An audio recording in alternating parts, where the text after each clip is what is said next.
Saludo de bienvenida nuevamente en esta segunda y última jornada del simposio La crisis de la empresa de cara a la insolvencia.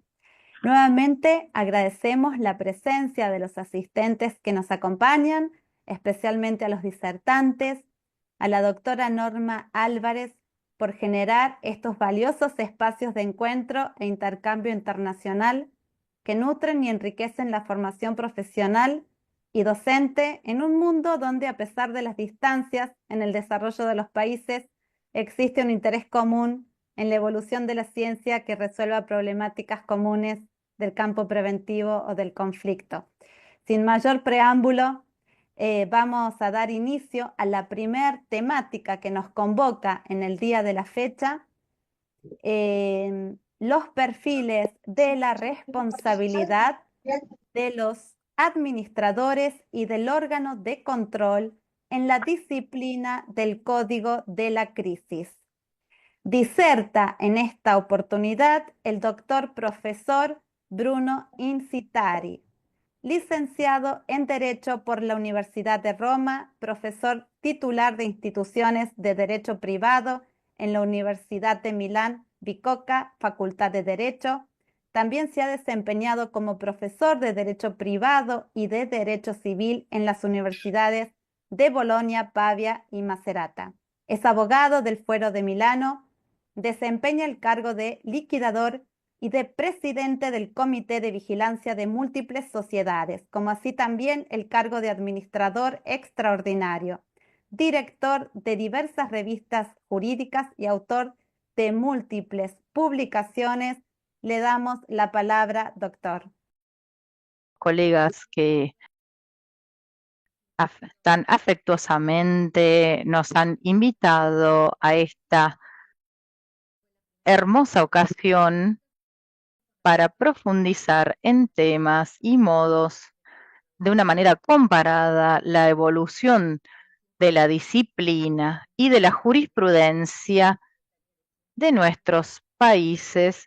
En la temática es universal, la de crisis de empresa, a través de la cual se puede remediar y encontrar una solución a las crisis de las empresas. Yo quisiera detenerme en las mayores novedades que ha habido en los últimos años, especialmente con el nuevo código de crisis, que ustedes saben muy bien que en la ley original de quiebra de 1942 ha sido reemplazada después de una gran discusión entre juristas y estudios en los que se comprometió la doctrina italiana durante casi 10 años, es el nuevo código de crisis. La gran novedad de este código es, digamos, una nueva postura a partir de la cual la liquidación, que siempre hemos definido a la liquidación de quiebra y quiebra, es solamente una solución residual, es decir, que puede ser implementada solamente cuando no se logra implementar una solución que de alguna manera haya sido acordada con los acreedores. Entonces, toda la legislación ahora tiene la tendencia y apunta a llevar a cabo que los empresarios y los administradores de las sociedades, en lo que respecta a la competencia de los distintos organismos de control, una solución que sea alternativa, que no lleve a la liquidación total.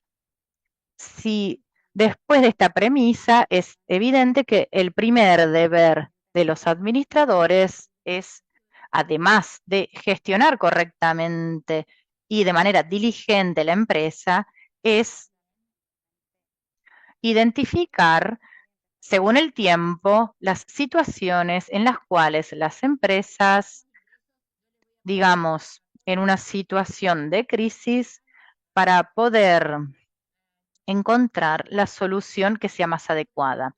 En este sentido, se han hecho modificaciones también al propio Código Civil, pero no solamente en el Código de la Crisis, sino también en el Código Civil italiano.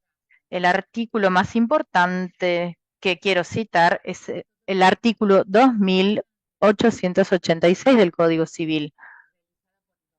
Este artículo indicaba y regulaba la manera en cual las empresas tienen que ser gestionadas. Era un artículo que prácticamente era solamente de definición. Después se agregó una parte, un inciso, un segundo inciso, en el cual se hace referencia en particular al empresario bajo forma societaria. Y aquí, como probablemente ustedes saben, no solamente en Italia, pero creo que también más en general en Italia sin duda, puede estar la empresa gestionada de manera individual por una persona física, pero en la gran mayoría de los casos las empresas son administradas de manera societaria, a través de una sociedad. Entonces nosotros tenemos que lidiar con un empresario que trabaja a través de una sociedad. Entonces, con los deberes de los administradores, y el primer deber del administrador en este sentido es establecer, estas son las palabras del nuevo título del Código Civil, un aspecto organizador y administrativo y contable que sea adecuado para la identificación inmediata de la crisis de la empresa y de la pérdida de la continuidad de la empresarial. En otras palabras, el empresario y los administradores, sobre todo de esta sociedad, deben, incluso cuando de inmediato, quiero decir, independientemente del hecho de que se haya presentada esta solicitud de crisis o no, se debe organizar dentro de la sociedad una organización que permita identificar este surgimiento de la crisis. En el momento en el que esto se advierte y se descubre, digamos, en el momento en el que se manifiesta, el mismo empresario debe activar, es decir, tiene que implementar acciones que sin demora, lo dice expresamente la normativa del código, para que se implementen todos los instrumentos previstos por la ley para poder superar la crisis y para recuperar la continuidad de la empresa. Este concepto de continuidad es muy importante porque mide la salud de la propia empresa y de la sociedad. En el momento en que la continuidad de este negocio, de la actividad y de las órdenes, de la producción que se interrumpe, este es un síntoma de crisis y también depende de otros factores. Entonces, este elemento que es un deber organizativo, digamos que es un deber que tiene que ser realizado y que tiene recaídas muy importantes en lo que respecta a la gestión de la sociedad por parte de otros organismos. Y aquí hay que referirse a los que son en nuestro sistema los organismos de control dentro de la sociedad misma, es decir, los síndicos o eventualmente las sociedades de revisión, y que nosotros en nuestro sistema tenemos, por un lado, el gobierno, es decir, la gobernancia de la sociedad, que está conformada por los administradores, y por el otro es un control por parte de los síndicos. Diría que más tradicional es este tipo de control de los síndicos, pero también puede haber un control de parte de la sociedad de revisión. Esta tarea ha sido una de las innovaciones más importantes y que luego surgió en particular con el código de crisis. Porque en la tradición, tengo que decir, de nuestra posición con respecto en la práctica también, los síndicos se limitaban en esencia a hacer un control de tipo formal, un control de contabilidad en el cual las intervenciones que se realizaban en determinadas fechas o plazos sin una asunción directa de contabilidad. Es decir, esto en el Código Civil obviamente estaban previstos los deberes para los síndicos, pero luego en la implementación concreta podemos decir que estos controles eran más bien, se realizaban, pero nunca se estaban previstos en la práctica una intervención. Mientras tanto, esta era una situación que se volvió tan grave que los síndicos, en cambio, podían pedir la convocatoria de la asamblea. Entonces era un control de tipo interno, porque ante una situación, por ejemplo, de irregularidades, los síndicos podían no solamente advertirle a los administradores, sino al mercado en el cual esto no hubiese sido corregido por los administradores, se podía convocar a la asamblea y denunciar a los socios, digamos, estas situaciones de irregularidad. También tengo que decir que en la experiencia concreta que nosotros tenemos, los socios y los administradores, especialmente en las sociedades de dimensiones que no son muy grandes, coinciden. Es decir, que los socios más importantes normalmente son los administradores o bien están entre los primeros administradores. Entonces, digamos que este control interno era bastante poco eficiente, pero que esto quede claro. Entonces, el código de crisis implementó innovaciones importantes, podríamos decir revolucionarias incluso, porque precisamente en los primeros artículos tiene previsto, y aquí abro una pequeña paréntesis, un mecanismo de solución de crisis que ni siquiera es un procedimiento del tipo concursal, sino que lo definimos como un procedimiento o incluso un itinerario a través del cual la sociedad o el empresario, o la sociedad, digamos, porque siempre es una sociedad,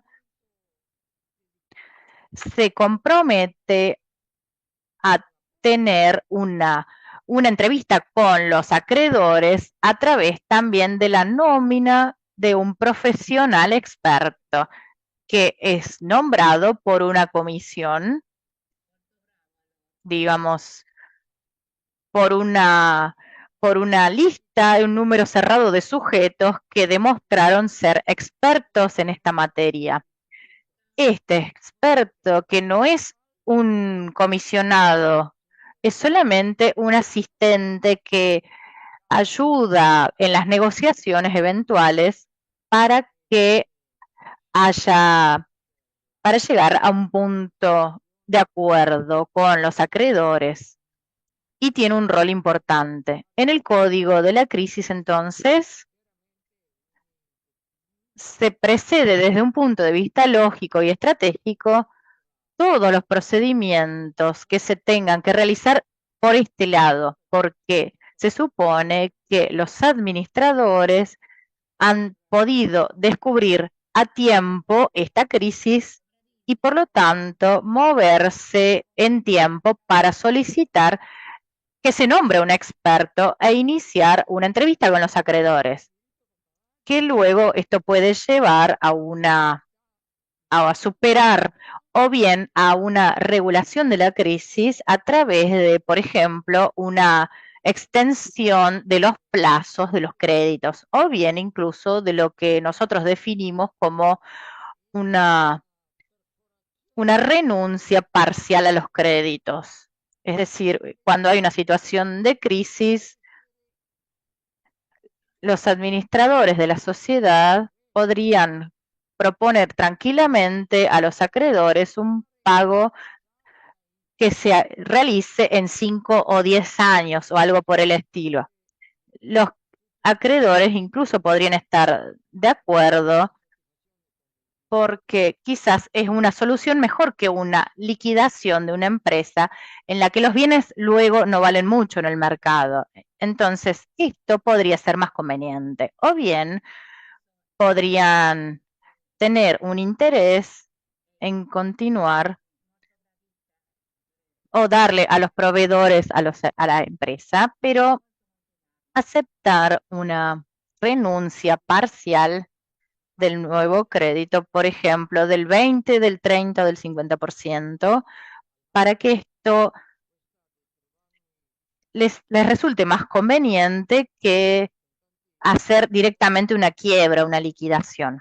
Entonces, en esta parte de negociaciones, que yo espero haber sido claro, en esta etapa de negociaciones en la cual se trata de llegar a un acuerdo, es importante llegar a no demasiado tarde, justamente, porque si hubiese en efecto una gran cantidad de deudas, pero no muy elevadas, sería muy difícil llegar a un acuerdo con los acreedores. Esto es evidente. Entonces, el código de crisis no solo impone a los administradores que se muevan rápidamente, es decir, que activen rápidamente y sin demora todos estos procedimientos, sino que también establece en el artículo 25 los principios fundamentales para que los síndicos y el organismo de control, en efecto, puedan controlar esta situación y eventualmente puedan intervenir también. Esto es, como les decía antes, un cambio importante porque se les da a los síndicos no solo la tarea de controlar que ya tenían, sino también la obligación de intervenir, que es una intervención importante. Es decir, el órgano de control también es el sujeto encargado de la revisión legal, la eventual sociedad de revisión, el revisor que ha sido encomendado, tienen la obligación de señalar justamente por escrito a los administradores la situación de crisis. Es decir, se da a los síndicos la obligación de seguir la administración de la sociedad. Esta obligación también la tenían antes, pero que era más de tipo contable y más formal. Pero ahora tiene una esfumatura más social. Entonces, tienen que seguir de manera continuada, no solamente en algunos momentos, sino siempre, cómo está yendo esta empresa, esta sociedad. Saber y estar informados. Y si no están informados, pedir información, hacer inspecciones en este sentido para saber cuál es el estado de salud de la empresa. Después de que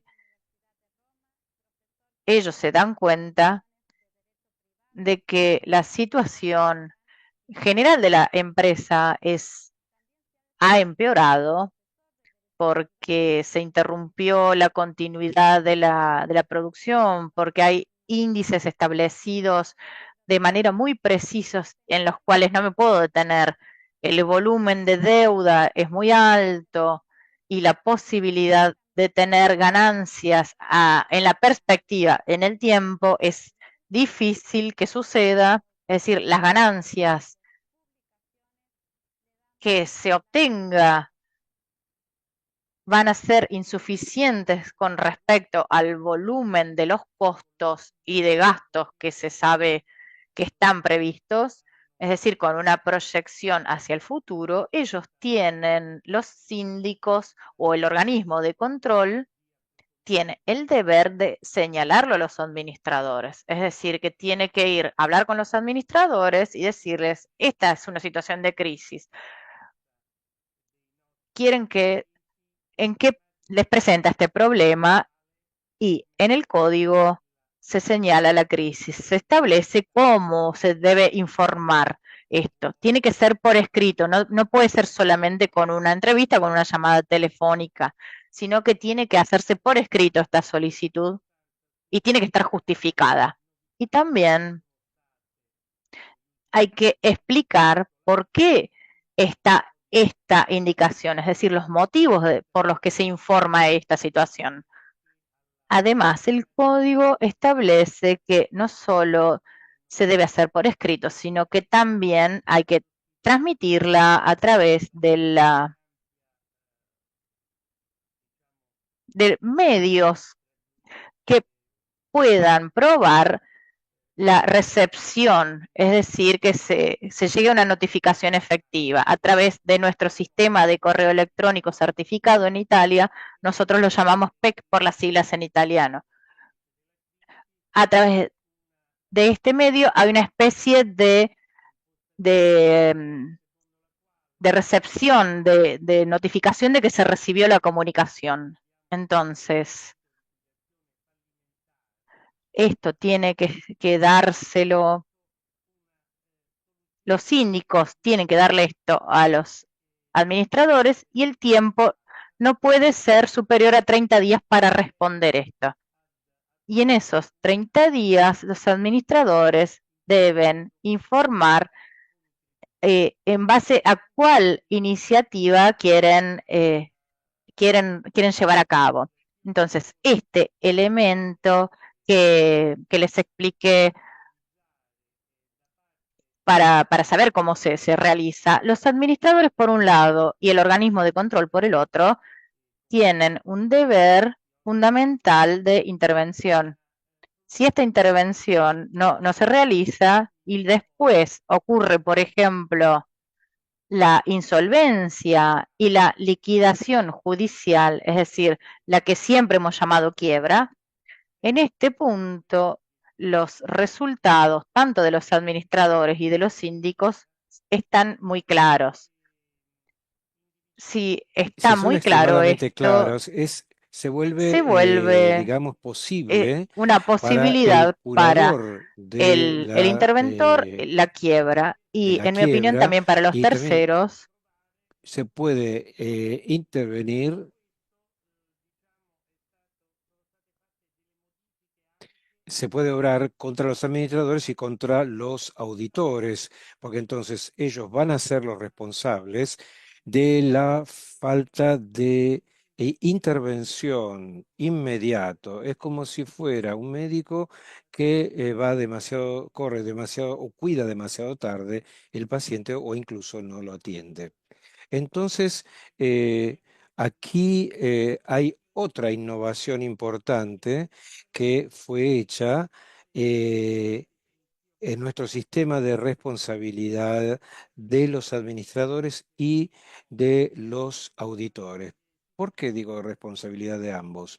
Porque cuando se verifica un daño a los acreedores, por ejemplo, la empresa no logra pagar sus deudas y por lo tanto los acreedores son dañados, son perjudicados porque hubo una mala administración de la empresa o bien se intervino demasiado tarde, a este punto entonces, digamos, esta responsabilidad puede ser hecha valer y es necesario determinar el daño, el perjuicio, que hay que hacerlo valer en el caso de la quiebra del auditor.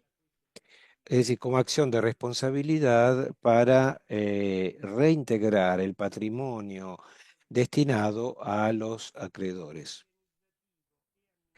¿Cuál es este daño, este perjuicio? Aquí la definición del perjuicio siempre ha sido muy difícil, pero hoy, digamos, ha sido simplificado por una modificación que nosotros hemos tenido en la, digamos, en el Código Civil, en el que artículo en este 2486 ha sufrido una modificación muy importante porque, digamos, fue establecido que un criterio que puede ser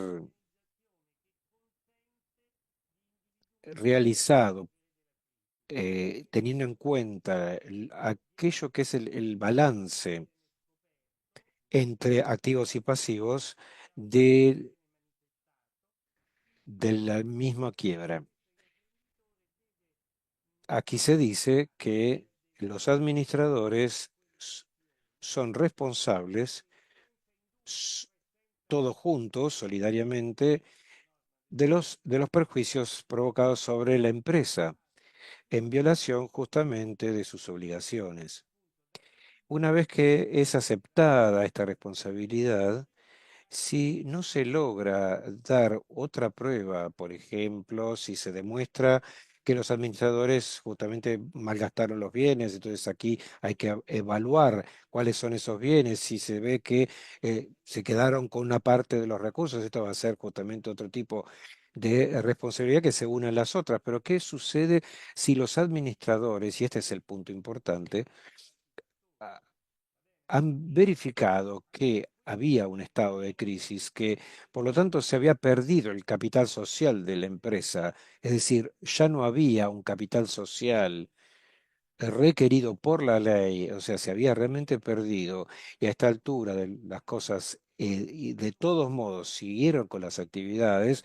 Cuando se verifica esta situación, la empresa entonces asume cada vez más deudas, porque evidentemente no logra tener los beneficios adecuados, o sea, se amplía se amplían los pasivos.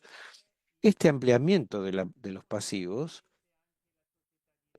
se ha convertido en el objeto según el cual se puede verificar justamente el perjuicio. O sea, en una primera etapa más primitiva se decía que los administradores eran responsables de la diferencia entre activos y pasivos de la quiebra. Esto era una cifra exagerada, que no tenía sentido y que justamente fue combatida por la doctrina y por la jurisprudencia. Ahora bien, se encontró este equilibrio diferente que sustancialmente, trato de simplificar al máximo, tiene que ser verificado cuál es el momento en el cual se verificó, se vio la pérdida de este capital social, porque es a partir de ese momento en que tenía que ser puesta en liquidación la empresa. ¿Sí? Si no fue puesta en liquidación, o sea, si se siguió con las actividades, se tiene que hacer la diferencia entre los llamados netos patrimoniales, es decir, entre lo que ha sido evidentemente que ha sido la diferencia entre este agravamiento de la diferencia con respecto a la que era la situación, digamos, desde el momento en el cual se cierra la empresa. Entonces, y aquí surgen cifras muy importantes. Tiene que calcularse también cuál habría sido el gasto de liquidación, porque estos gastos de liquidación también nunca, tal vez no podrían asumirse y surge entonces ya una cierta suma importante. Entonces, esta responsabilidad que se verifica justamente en estos casos es de los administradores, pero si los auditores no intervinieron, entonces también es de los auditores, porque el Código Civil, o sea, ya el Código Civil prescribía que allí donde se demuestra que los auditores no intervinieron, o sea, no controlaron, no intervinieron, y se demuestra que entonces que si hubieran intervenido como la ley prescribía, los administradores no habrían provocado este perjuicio a la empresa, entonces ellos se convierten en parte del concurso de la quiebra. O sea, normalmente tengo que decirles, yo soy también abogado, entonces, que en este tipo de acciones se requiere en sustancia el mismo daño en vía solidaria, tanto de parte de los administradores como de los auditores, con todos los ajustes oportunos. Lo que les quiero decir y que les he dicho, vale en el caso en el que, digamos, la crisis ha tenido un resultado negativo, obviamente, y que incluso se llega a la liquidación judicial de la empresa, lo que llamábamos incluso la quiebra, que ahora no se llama más, pero es lo mismo.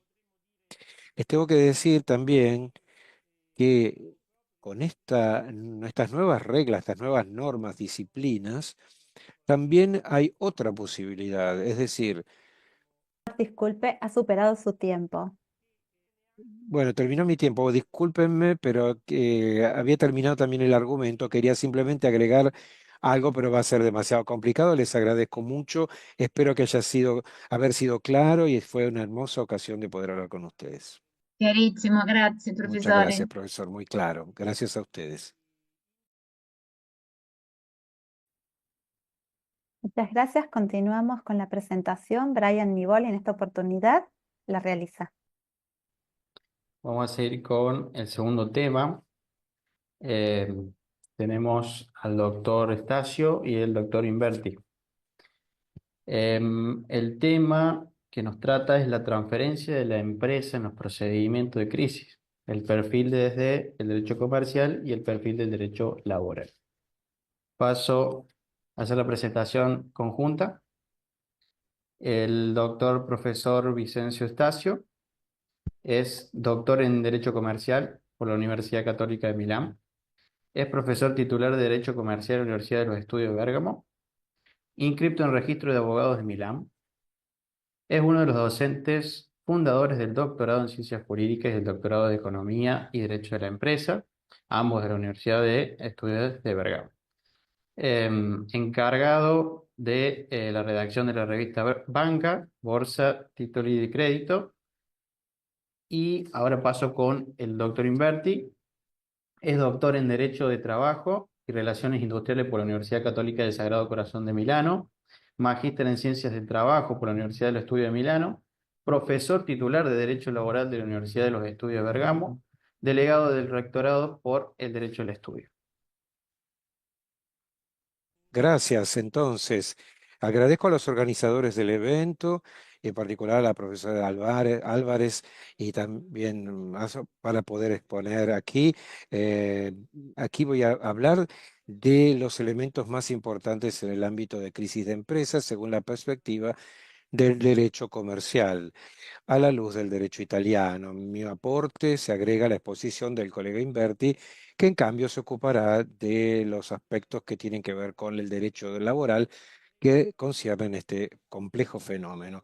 Teniendo cuenta del tiempo a disposición y de la finalidad introductiva de mi exposición, solo voy a hablar del marco normativo y llamar la atención sobre algunos puntos controversiales, dedicando al principio una breve consideración del derecho comparado entre la Argentina e Italia, según nuestra ley del 20 de julio del 95, la ley de concursos y quiebras. El derecho argentino, como ustedes saben, prevé el quiebre de la empresa según la insolvencia, el problema de insolvencia, dentro de un procedimiento extrajudicial, como es el acuerdo preventivo y extrajudicial, el artículo 69 y sucesivos, eh, como el concurso preventivo, el artículo 6 y demás, y la quiebra por el otro lado. Los datos que surgen gracias a las informaciones que me han dado, pues, sobre todo la profesora Álvarez, que agradezco, se focalizan sobre la predilección de la transferencia de la empresa dentro del contexto del APE y del concurso preventivo, siendo disciplinado dentro de las normativas de quiebra.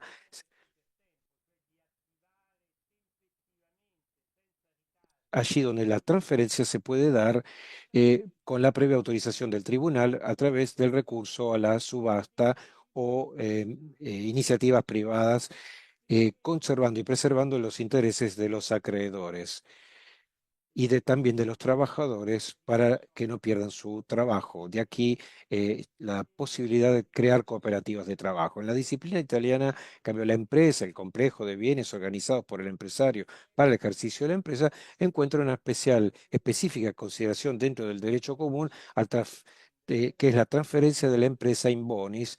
Es una disciplina dentro del Código Civil. y una especial consideración antes de la ley sobre la quiebra en el Código de la Crisis. Si el empresario se encuentra en crisis, es importante analizar entonces los motivos de esa misma crisis para verificar la posibilidad de cambiar ese ritmo, lo cual puede significar una circulación de la empresa en el contexto de asociación de empresas societarias o bien de contratos de transferencia de la empresa, título definitivo, cesión temporáneo, alquiler, etcétera. Pero aquello, dada la pluralidad de posibilidades para resolver el tema y una multiplicidad de tipologías de transferencias. De transferencia se puede considerar, por ejemplo, el alquiler de una parte de la empresa para afrontar la crisis, o bien la transferencia, el alquiler de la empresa dentro de un procedimiento de composición negociada de la crisis. Aquí, como y dijo muy bien el profesor Incitari, que habló antes de mí. También podría darse una transferencia de la empresa precedido por el derecho común, que la reestructuración del sujeto de homologación, el llamado PRO del derecho italiano. Y por último, puede haber una transferencia de la empresa dentro de la liquidación judicial, lo que Inciteri llamó la quiebra, que son lo mismo, con eventuales problemas conectados a un precedente alquiler con cuidado del auditor, el administrador, con las determinadas consecuencias. Pero hay otra consideración importante sobre el general favor para la transferencia de la empresa en actividad como instrumento idóneo para preservar mejor el valor, en oposición a la liquidación separada de las assets que destruyen cualquier y desperden o destruyen el know-how y producción de la actividad. Se puede así distinguir una disciplina de la transferencia de la empresa, del empresario en bonis, es decir, de derecho común, y la disciplina de la transferencia de la empresa con el empresario en crisis y la consecuente liquidación.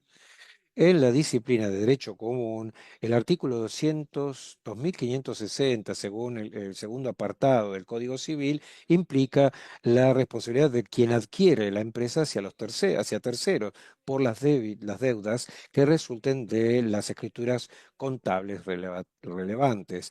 Esto es un elemento importante. Esto en cambio, es excluido del derecho consensual, porque tiene que ver con la par condicio que hay que respetar con respecto a los pagos precedentes antes de la apertura del proceso de quiebra.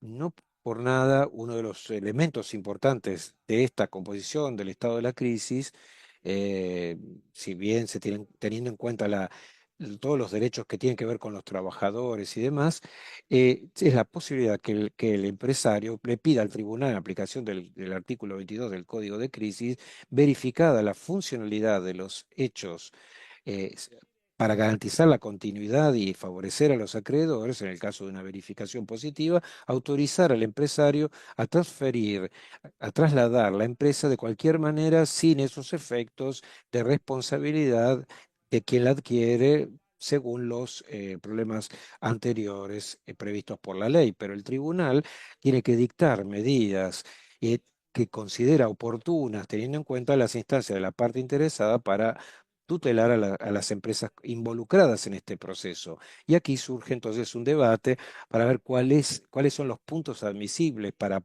hacer los pagos o no en forma total o parcial según el Código Civil.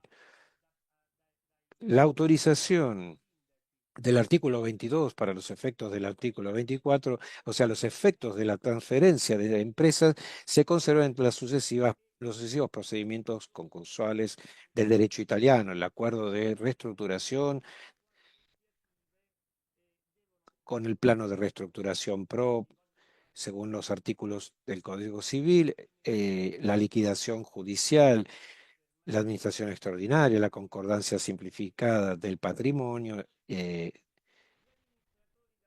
y por lo tanto, entonces, en esta fórmula muy amplia del artículo 22, así como tal vez se podría entonces incluir la posibilidad del BEC, o sea, de predisponer de forma detallada la reglamentación de una sesión futura en sede de liquidación judiciaria, subordinada a la coordinación resolutiva presidida por un alquiler, de forma tal que las transferencias autorizadas por el tribunal se desarrolla de todas formas involucrando al experto nombrado por una comisión según el procedimiento que está disciplinado por una disposición legislativa. Y aquí,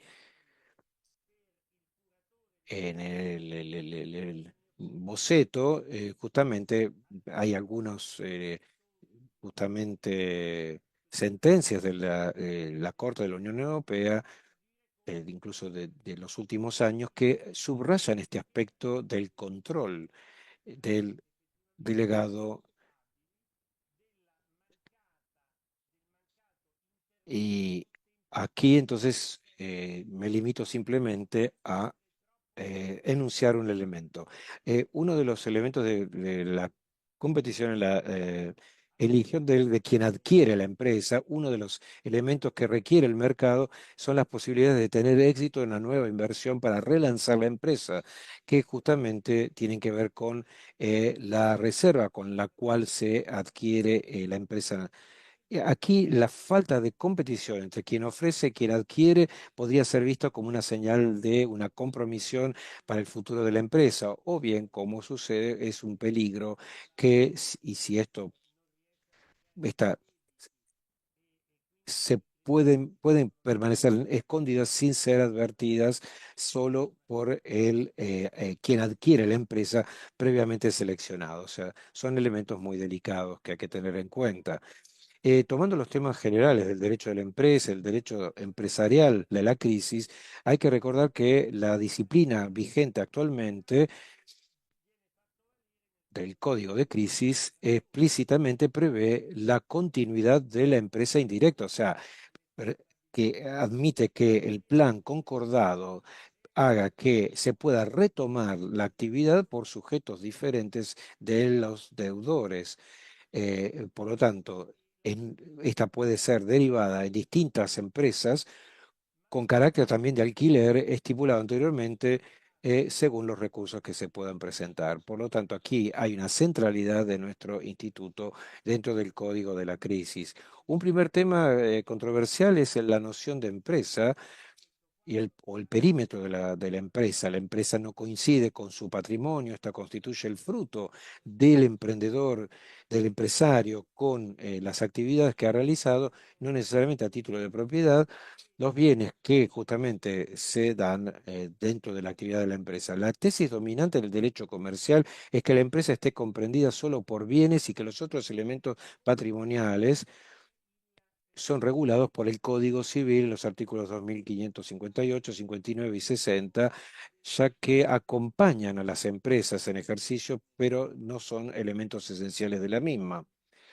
Si son elementos esenciales, no son elementos esenciales, pero sí una cualidad de la empresa, dándose también en una empresa que todavía no está en actividad, si bien la relación entre ambos bienes subsiste y se puede retomar entonces la actividad sin necesidad de intervenciones extraordinarias.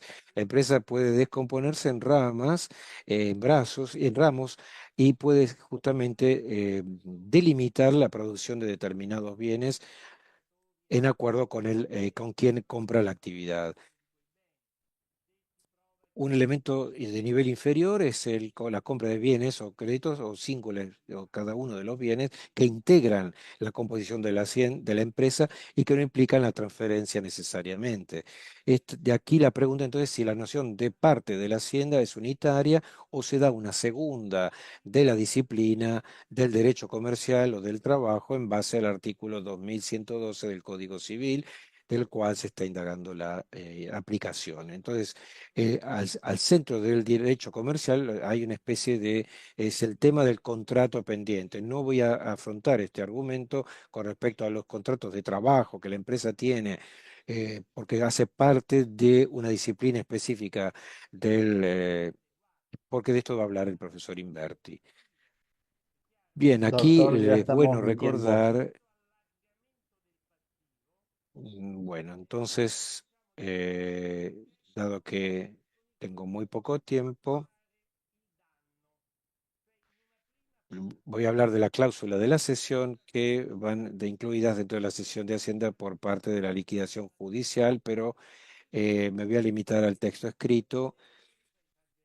Se trata de las normas y los artículos 202 y 214 del Código Civil que prevén algunas específicas cautelas que tienen que ser respetadas de parte del auditor a través de la inserción de cláusulas en el contrato de transferencia de la empresa para cerrar diciendo que la disciplina, en esta disciplina se ven un poco todos los problemas de las empresas en crisis, por lo tanto esta difícil composición de las distintas categorías eh, que son consideradas bajo distintos aspectos que pueden generar valor, pero que también puede también generar costos importantes.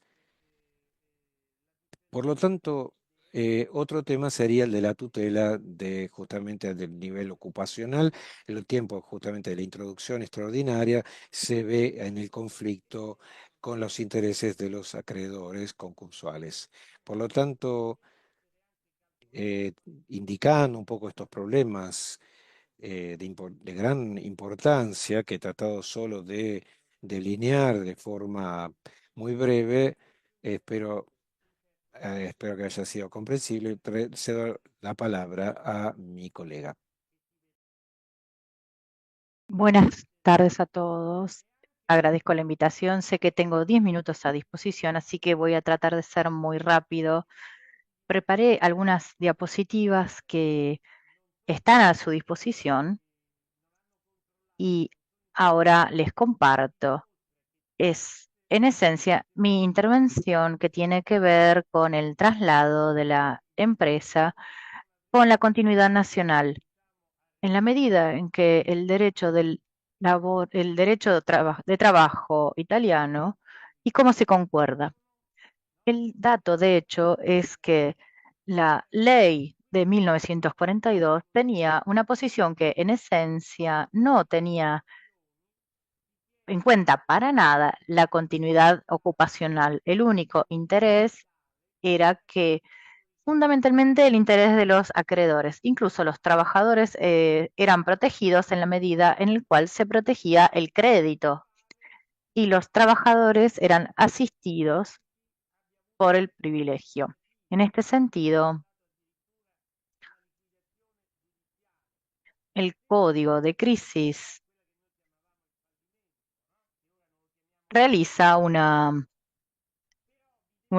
mejor atención con respecto a los intereses de los trabajadores. Por primera vez, el código de la crisis de la empresa y de la insolvencia también reconoce el interés de los trabajadores junto al interés de los acreedores. Todo esto en el ámbito de una normativa que se pone la tarea de entender de qué manera esta actividad ocupacional es compatible con la continuidad de la empresa.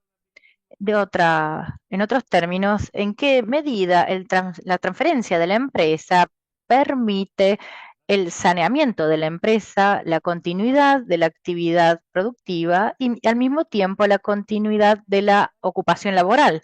Desde este punto de vista, en el ordenamiento italiano, el sistema de las empresas recuperadas, como entiendo que es utilizado bastante en el ordenamiento argentino, en el estado actual, es un instrumento legislativo que está previsto, pero del tipo residual completamente. Es bastante difícil que en Italia, en las empresas, los casos en los que las empresas en crisis de alguna manera sean adquiridas por los trabajadores, es muy raro este caso. Este principio de continuidad empresarial se entiende que trata de favorecer a través del procedimiento de empresas que se transfiera a otro empresario, con el objetivo de superar la condición económica y financiera en lo que concierne a la negociación relacionada con la crisis para preservar en la medida de lo posible los puestos de trabajo. Esto ya nos dice que el interés prioritario sigue siendo el interés de los acreedores. esta normativa prevista por la composición negociada de la crisis, de alguna manera se vuelve a proponer con relación al acuerdo preventivo. También en este caso de concurso preventivo se prevé la transferencia de la empresa o de una parte de la misma, pero esto tiene que ser funcional al cuidado y a la protección de los derechos de los acreedores. Dicho esto, llegamos al procedimiento como más tradicional y de alguna manera que prevalece en la práctica, que es la liquidación judicial. A pesar de este código que tiende a favorecer la continuidad de la empresa, no se puede negar que en estos años de aplicación y en base a mi experiencia, la liquidación judicial sigue siendo una institución sumamente practicada. También en este caso, el síndico no puede proceder a despedir a los empleados si hay perspectivas de traslado de la empresa o de una de sus ramas. También, si hay una confrontación normativa innegable entre el artículo 2112 del Código Civil italiano, también como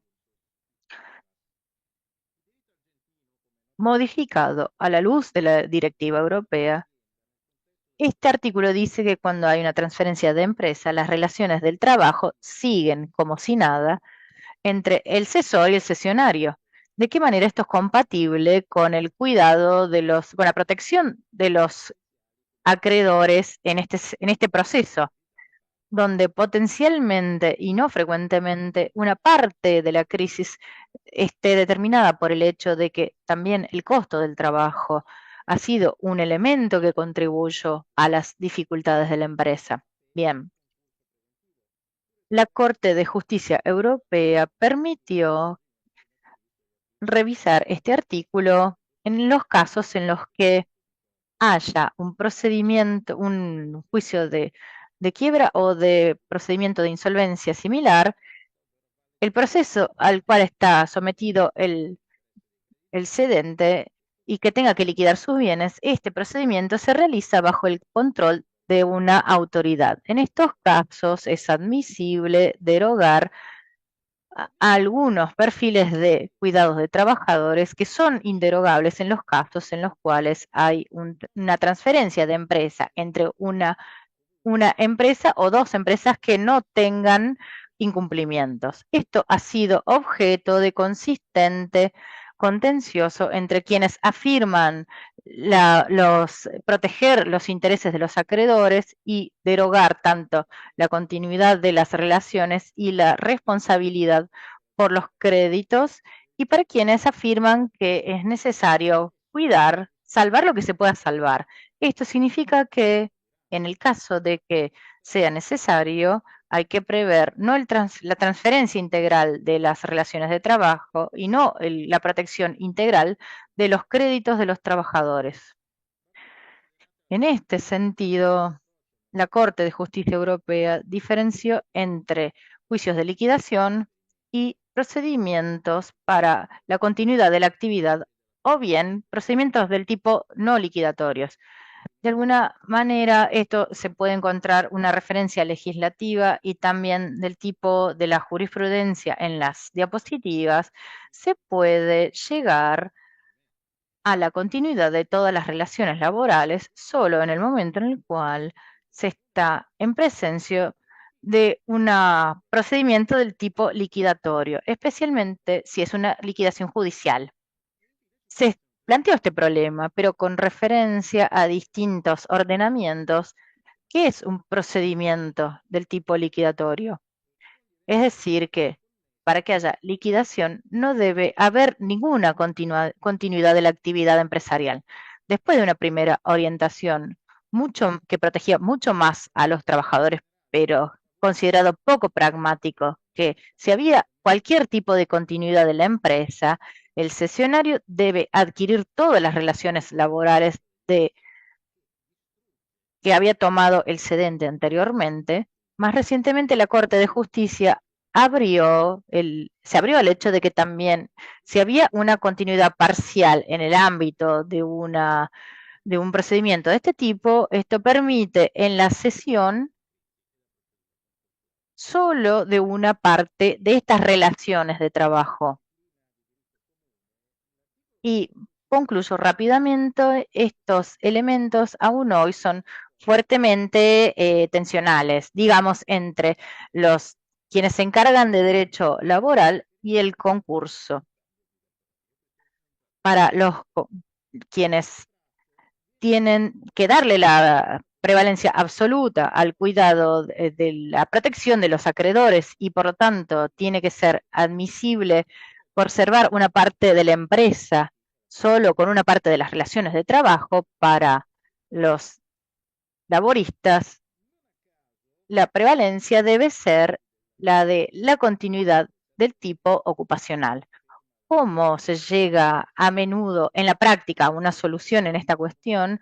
A través de un procedimiento del tipo sindical que, partiendo de un acuerdo marco entre los sindicatos y el síndico y el sesionario, se llega a la estipulación de acuerdos de tipo individual a través de los cuales se definen cuáles trabajadores pasan al sesionario y cuando los trabajadores fundamentalmente reciban un incentivo avalado por el juez delegado para aceptar que no se pase al sesionario de inmediato. Esta modalidad, de alguna manera, con procedimientos de tipo que acompañan la disciplina normativa,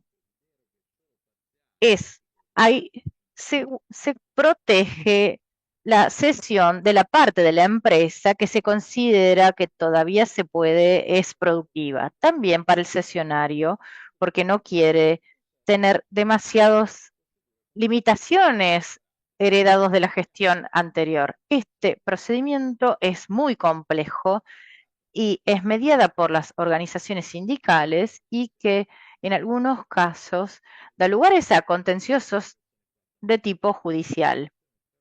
El elemento fundamental es encontrar una posibilidad de mediación con las organizaciones sindicales que garantice que cada uno de los trabajadores que no sean cedidos con esta parte de la empresa no dé causas individuales a nivel judicial en el ámbito de la jurisprudencia ante el juez laboral.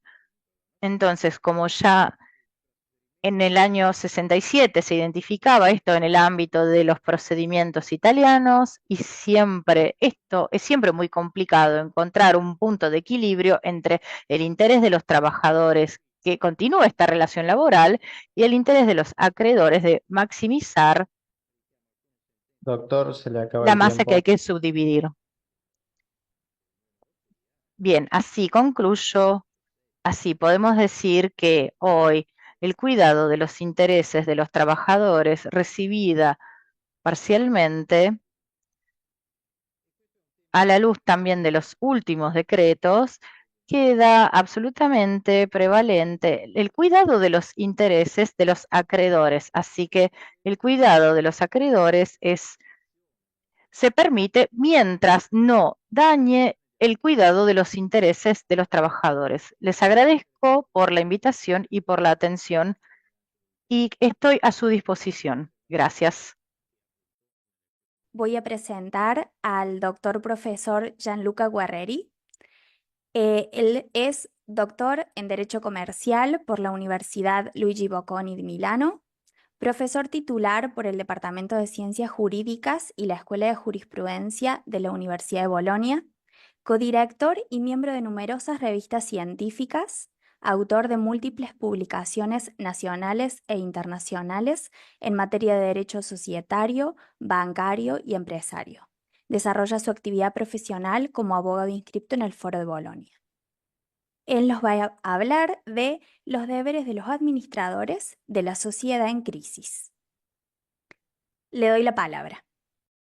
Muchas gracias. Ha sido un placer ser invitado a este simposio entre colegas tan prestigiosos. mi tarea es la de tratar de completar el discurso que fue iniciado por el, hablando de la responsabilidad y por lo tanto también de los deberes y ante todo de los deberes. Voy a tratar de hacerlo desde una perspectiva, con una visión levemente diferente de la que ha caracterizado Bruno Intitari, y voy a tratar en particular de resaltar el ordenamiento jurídico italiano, cómo este ordenamiento quedó vinculado a lo largo de los años dentro de una perspectiva de tipo patrimonial, pero al mismo tiempo, gracias en particular a el Código de la Crisis, después de la entrada en vigor del Código de la Crisis, ha tratado de rendir un poco más detalladamente, forma más específica, el deber de los administradores, también desde una perspectiva de crisis financiera. Sabemos que cuando nos referimos en una crisis de tipo patrimonial al patrimonio, imaginemos que se tiene que proceder en una confrontación entre activo y pasivo de la sociedad y por lo tanto el legislador en estos casos realiza una fotografía que se podría decir tiene carácter estático. Por otra parte, sabemos que la crisis puede ser también económica. Sé que esto puede darse en la hipótesis de que haya dificultades, por lo menos dificultades para emparejar los costos y los beneficios, pero sabemos sobre todo que la crisis es insidiosa, es peligrosa cuando se manifiesta desde el punto de vista financiero, lo cual implica una confrontación dinámica a lo largo del tiempo entre flujos de caja en las entradas, el dinero que poco a poco el empresario va a tener a su disposición y los flujos de caja en salida, o sea, eh, las sumas que va a tener que pagar el acreedor frente a un vencimiento por entero. Cuando esas obligaciones se convierten, o sea, se vencen, se trata entonces, desde el punto de vista de los créditos de terceros, se vuelven exigentes y entonces hay que tener en cuenta que justamente para poder pagar regularmente, para poder decir que el acreedor puede pagar regularmente, entonces tienen que ser pagados en el 100% de su valor de los créditos. Nuestros legisladores, el legislador italiano, pero lo sabemos en general, esto vale para todos los legisladores de Europa, o casi, los Estados miembros de la Unión Europea, que siempre tradicionalmente eh, queda vinculado en una perspectiva de orden patrimonial. Nosotros sabemos en particular que esto se dio en Italia gracias a las disposiciones contenidas en el Código Civil para las empresas de capital. La ley de quiebras no se ocupaba tendencialmente o no se ocupa de las crisis desde el punto de vista patrimonial. El Código Civil, en cambio, lo hace y lo hace recibiendo en recepción de una directiva comunitaria que todos conocemos y que establece la llamada regla de recapitalizar o liquidar. En Italia se trata del artículo 2447 del Código Civil,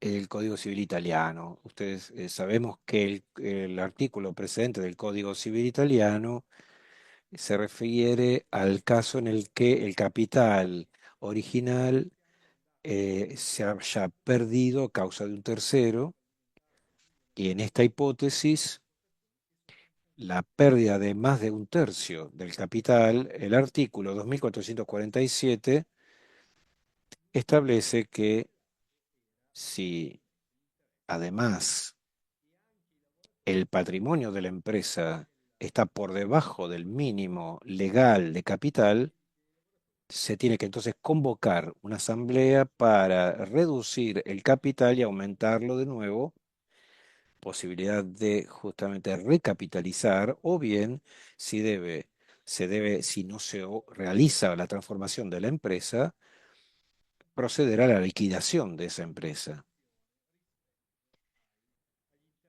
Esta es una regla que sabemos adoptada en Italia, pero también en otros ordenamientos europeos, y es criticada particularmente por una parte de los juristas anglosajones o bien vinculados al mundo anglosajón.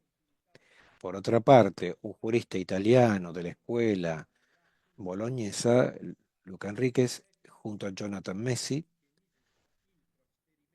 más de una vez ha sostenido que las directivas comunitarias sobre el capital deberían eh, pro- proseguir también cuando tienen un patrimonio neto negativo, o sea, un activo inferior a las deudas, siempre siempre y cuando se trate de empresas que gozan de crédito bancario y o de alguna forma tienen un cierto equilibrio financiero. Sabemos que el legislador comunitario está convencido, en cambio, a mi parecer, en forma justa, que este presidio patrimonial, esta serie de obligaciones basadas en una perspectiva patrimonial, tienen que ser mantenidos, porque justamente si, de hecho, estas obligaciones se realizan, si se cumplen, se está frente a crisis que podrían ser entonces enfrentadas, entonces con el tiempo y teniendo la relativa certeza de que haya un 100% de crédito de acreedores, que se va a recuperar un 100% para los acreedores, o al menos un porcentaje muy alto para s- devolver a los acreedores. Sabemos entonces que estas normas a menudo son violadas, son transgredidas. Y Brunett-Zittari habló de esta norma, de 2487, perdón, 86, que establece que cuando es violado el principio de o se capitaliza o se liquida, se establece entonces cómo tiene que ser calculado el perjuicio. Pero lo que me permito de afirmar junto a otros estudiosos italianos es que para entender si esta regla funciona, si esta regla es una regla eficiente, no es posible solo mirar a todos los casos, observar todos los casos o hipótesis en los que el activo en las quiebras, en las liquidaciones, es inferior al pasivo. O sea, quien conoce la praxis de las empresas, por ejemplo, para quien se dedica a actividades profesionales, un abogado, por ejemplo, sabe que estas reglas, en muchos casos, muchísimos casos, en cambio, funcionan. O sea, se da en todos los casos en los que la empresa es liquidada durante un tiempo determinado y a tiempo. Funciona también en todos los casos en los que la empresa es recapitalizada, se procede por aumento del capital y por lo tanto las estadísticas para entender si esta es una regla eficiente o no, no pueden basarse solo en la quiebra, donde a menudo el activo es muy inferior al pasivo. Esta es la perspectiva patrimonial. Durante mucho tiempo en Italia, junto a las normas del Código Civil, que daban normas sobre la ley de quiebras, se ocupaban justamente de la perspectiva financiera, dinámica, de los flujos de caja en entradas y de flujos de caja en salidas, Y sabemos que la insolvencia es un fenómeno que se manifiesta cuando la crisis se da no desde el punto de vista de la confrontación entre activos y pasivos, sino desde el punto de vista de la confrontación o comparación entre flujos de caja de entrada y flujos de caja de salida. Pero hasta la entrada en vigor del código de crisis, la única disposición en efecto que se examinaba, que se tenía en cuenta, era una disposición que preveía que los administradores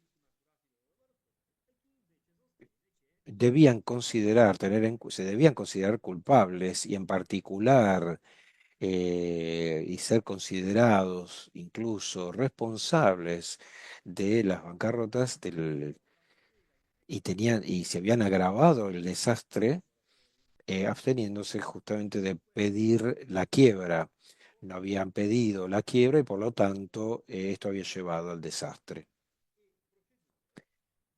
Esta era la única norma que permitía afirmar que era un deber de los administradores enfrentar inmediatamente la crisis. Sabemos hoy que las cosas han cambiado en el sentido de que en Italia sucedió que de hecho el legislador del Código de Crisis ha establecido que hay determinadas series de obligaciones que recaen sobre todos aquellos que tenían o que tienen la responsabilidad de la empresa.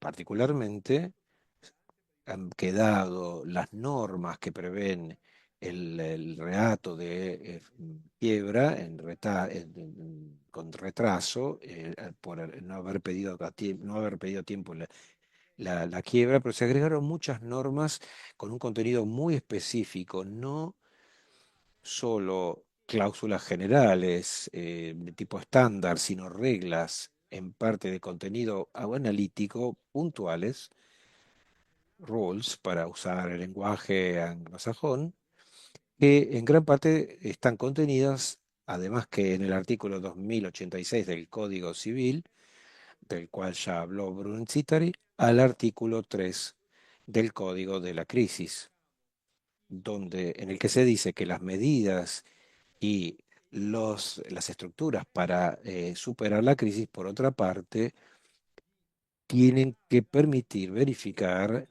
la sostenibilidad de las deudas y las perspectivas de continuidad empresarial durante 12 meses. Esto es un aspecto fundamental porque es la primera vez que se da en Italia que nos encontramos frente a una norma que prevé que haya, es- se dé la obligación para los deudores en crisis no solo de relevar desequilibrios de tipo patrimonial, sino también de relevar desequilibrios de tipo financiero y que por primera vez también se dice que se debe a, a través de una estructura, según el artículo 2086 justamente del Código Civil, verificar la sostenibilidad de la deuda durante 12 meses. Esta es junto a otras señales, deudas por retribuciones hacia los trabajadores, vencidos de al menos 30 días, similares al menos la mitad, y deudas hacia los proveedores, vencidos de al menos 90 días, que con sumas superiores a las deudas no vencidas, exposiciones de bancos que hayan superado al menos 60 días determinados límites. Estas normas permiten decir cuándo los administradores tienen que activarse.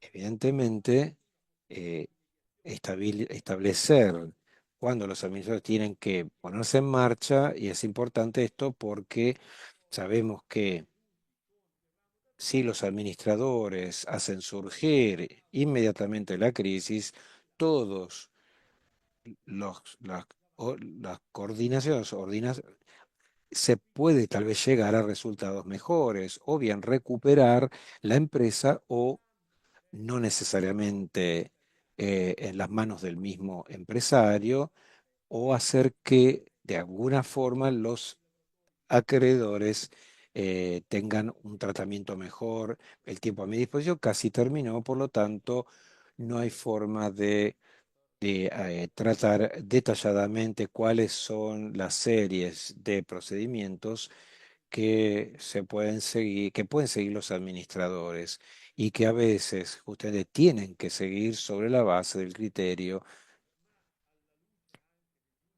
Pero podemos decir que del 2021 en Italia existe un instituto, una serie de reglas que no configuran un procedimiento, sino un recorrido guiado a través de la asistencia, de la consulencia de un experto, que puede conducir justamente a procedimientos tradicionales de insolvencia, o bien conducir a instrumentos de regulación de la crisis, concordato preventivo, el acuerdo de reestructuración, o un plano de resanamiento, o llegar a un acuerdo con los acreedores que asegure la continuidad empresarial durante 24 meses. Para entender cuál es la situación de la empresa y dialogar con el experto, es ofrecida una checklist particularizada, detallada, y es proveída sobre una plataforma telemática. Es un test para verificar si se puede hacer un salvataje, digamos, de la empresa. Y se puede decir entonces que estos dos instrumentos, que seguramente están pensados para la composición negociada, eh, sin embargo, probablemente son instrumentos que los administradores deben demostrar haber adoptado, utilizado, si bien eligen no usar la composición negociada, sino acceder a otros procedimientos.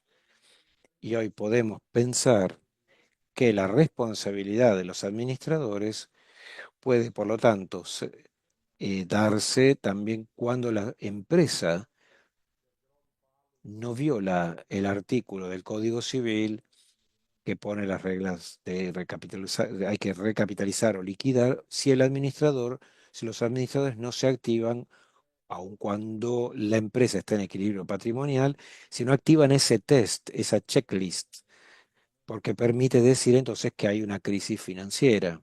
Y por lo tanto, entonces podemos imaginar en nuestro ordenamiento que hay una responsabilidad, no solo por violación de la regla de recapitaliza o liquida, sino un agravamiento de la crisis, porque no se activaron las alarmas a tiempo utilizando esa checklist, ese test, o bien recurriendo a profesionales, y aún sin usar la checklist y el test, que puedan, sí, r- tener datos para proponer un procedimiento alternativo.